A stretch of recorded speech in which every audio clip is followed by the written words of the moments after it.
চলো না ঘুরে আসি অজানা দেশ, যেখানে নদী এসে থেমে গেছে। বহুদিন ধরে বহু ক্রুশ ধরে দেখিতে গিয়াছি পর্বতমালা, দেখিতে গিয়াছি সিন্ধু, দেখা হয় নাই চক্ষু মিলিয়া, ঘর হইতে দুপা ফেলিয়া, ঘরের কোনায় ঘাসের উপর একটি শিশির বিন্দু।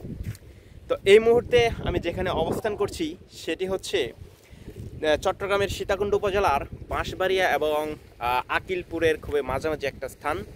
এখানে আমি যে বিষয়টা খেয়াল করলাম সেটা হচ্ছে এক পাশে সমুদ্র এবং আরেক পাশে সমতল ভূমি, এবং তার থেকে আরেকটু সুদূরে যদি আপনি চোখ দেন দেখতে পারবেন যে এক পাশে যে চিরসবুজের অংশটুকু দেখা যাচ্ছে সেটি হচ্ছে পাহাড়।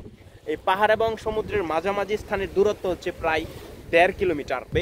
তো সমুদ্র এবং পাহাড় খুবই পাশাপাশি অবস্থান করায় এই পরিবেশটা খুবই মনোমুগ্ধকর এবং সুন্দর। এই 1.5 কিলোমিটার অংশের মধ্যে অনেক জনবসতি রয়েছে এবং কিছু রয়েছে সমতল ভূমি। আপনারা একটু চোখ দিলে দেখতে পারবেন যে এই সমতল ভূমিতে সাধারণত কিছু পরিমাণে সবজি চাষ হয়ে থাকে।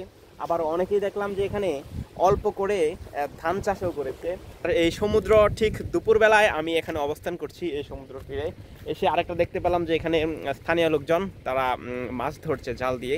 আমরা অনেক সময় আমাদের ঠিক জায়গার অবস্থান থেকে অনেক দূরে কোথাও ঘুরতে যাওয়ার চিন্তা করি, যে কিংবা বিদেশে যাওয়ার চিন্তা ভাবনা করি ঘুরতে যাওয়ার জন্য, কিন্তু আমরা এটা কখনো চিন্তা করি না যে আমাদের দেশেই আমাদের খুব কাছেই খুব ভালো ভালো দর্শনীয় স্থান রয়েছে, সৃষ্টিকর্তার অপরূপ সৌন্দর্য রয়েছে এই বাংলাদেশে। সেটা আমরা কখনো চিন্তা করি না। যদি আমরা এটা কখনো চিন্তা করতাম তাহলে অবশ্যই আমাদের এই চিরসবুজের সৌন্দর্য, নদী পাহাড় সমুদ্র ঘেরা সৌন্দর্য আমরা আগে উপভোগ করতাম, তারপর আমরা ভিন দেশে ঘুরতে যাওয়ার চিন্তা করতাম। বাংলাদেশের মতো এই অপরূপ সৌন্দর্য নিশ্চয়ই আপনারা অন্য কোনো দেশে পাবেন কিনা সেটা আমার জানা নাই। আমি এখন ঠিক সমুদ্র ঘেঁষেই সাইকেল চালিয়ে যাচ্ছি। তো এই স্থানটিতে ঠিক দুপুরবেলা আসার কারণে আমি আসলে অন্যান্য দর্শনার্থী বা ট্যুরিস্টদের খুবই কম পরিমাণে দেখতে পাচ্ছি। আপনারা যারা এই স্থানটিতে ঘুরতে আসবেন আপনারা ঢাকা থেকে সরাসরি যে কোনো বাসে করে সীতাকুণ্ডের কুমিরা বাজারে নেমে যাবেন।